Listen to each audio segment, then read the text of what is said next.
Hey there! I want to put this together for a friend of mine who wants to upgrade his mash tun. So he's gotten a bigger cooler, and actually so have I. They were on sale recently, so I'm going up to 150 quart.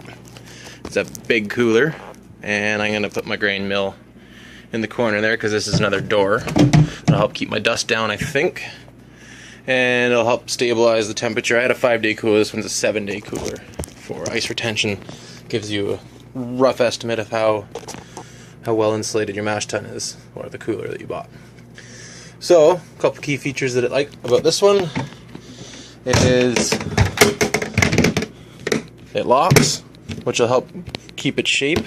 My other one was a Coleman cooler, and it would the sides would bow out, but this lid should help because it goes over the exterior as well, not just in the interior. So what you're going to need is some stainless steel hardware. I've removed the regular drain and the shank that goes through the sidewall, so it's just a factory drilled hole. Here's from the outside. So you need a tri-clamp fitting or a barb, depending on what you want to use for tubing. I just have 1/2-inch silicone tubing that I use, and that fits on this barb nicely. So the barb will end up on the outside. You need a valve. Otherwise it's going to be leaking while you're trying to mash. This is just a regular ball valve, stainless steel. 304 stainless, 1/2-inch. You need something like that. So that'll thread right into the barb will thread into my valve. Now you need a shank. The shank needs either, this is the silicone gasket that came with the shank, and also had a smaller one that came with it. And then I'm not quite sure what material this is, but it came with, maybe it's silicone as well, who knows, just rubber, could be, I don't know. It's meant for this hole, so I'm going to try to use that one. We'll see how it goes. So the other thing you need to consider is your false bottom. I use Bazooka filters. I got 2 of them. I set them up through a T-assembly, and this is all 304 stainless hardware. So I'll start putting it together and I'll come back and show you how it goes. Okay, so first I start with my T-piece. This is already set up. I really should put the rest of this hardware together first, because it's going to be hard to rotate around here once this is inserted and pushed through. So I'll do that. So I have my false bottom put together, my gasket in here.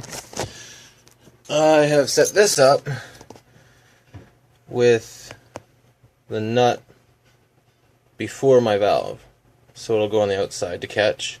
It's a slightly different configuration than the last setup I had. And I'm going to use this surface here to mate with the gasket and apply the pressure. Now hopefully this seals. So what you want to do is you want to make sure this is nice and tight, because it's harder to tighten it afterwards, but it's not impossible. So let's see what we got. We'll stick it through, and you just want some threads. As long as you got threads, and only a little bit, you know, you can get a nice tight fit. So I'll put that on here, and I can twist it from the outside, and hopefully it'll make a seal. Let's see. Okay, so now I have the nut there, the false bottom hanging, and I don't think that's going to make the seal, but that's a general idea. You need to do some dicking around, and we'll see. You want to Teflon tape these threads and make sure that that makes the seal, so it's not dripping outside the mash tun. So I hope this helps. I'll do a water test on this one, see if it leaks, let you know.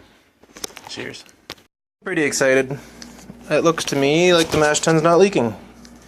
So I'm going to Teflon this up. You want to make sure that your Teflon goes in the same direction that the threads are going to go in, so it doesn't ease off on you. I find a good way to remember it is to put the tape on the male threads and just turn it as if you were tightening it. So, got my barb set up, it's the last piece. Let's take another look. No leaks. There's a bunch of water because it blasted across the brew room. But it looks like there's no leaks. And we're definitely submerged. So, I'm pretty excited. We'll get this barb on, like this. We'll have to tighten it up with some channel locks. New mash tun. There you go. I'm doing some final tests. It barely fits in my brew house, but it fits. So that's good. Right now I'm filling it up to capacity to see what kind of things happen. It's just cold water, so it's not that great of a test, but it'll give me an idea if anything's gonna go wrong right off the bat, and that way I might not burn myself when I do a hot run. Might do a hot run before I put grain in it so I don't waste a bunch of grain. But yeah, there you have it. New mash tun. Big, giant freaking mash tun. And if we look down here, no leaks. It's wet around here and there because I've been spraying water around. But right here is where we're concerned about, and there's nothing. As you can see, there's plenty of water inside. Cheers, guys!